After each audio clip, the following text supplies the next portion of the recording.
Bismillahirrahmanirrahim. Assalamualaikum warahmatullahi wabarakatuh.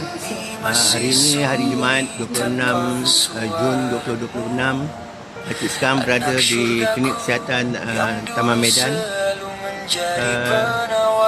Pakcik ingin mengucapkan terima kasih banyak-banyak pada Saudara Munir di atas semangat lagu ini dan lirik yang beliau ciptakan. Dan Pakcik sejak seminggu dua ini semangat Pakcik down lah, tak bermaya, keletihan. Dan Pakcik lihat usaha Pakcik dalam petisi yang sedang dilakukan ini ianya tidak berjalan lancar sebagaimana yang Pakcik jangkakan sebelum ini.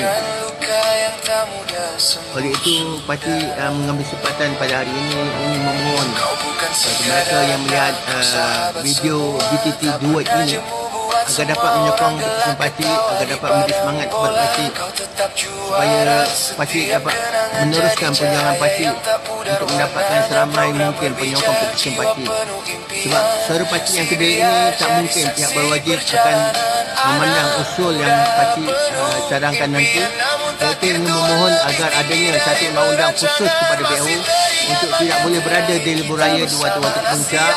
Dan keduanya kita harapkan WHO itu tidak boleh masuk di highway, sebaliknya ia di towing ataupun berada di atas loader. Itulah objektif Pakcik.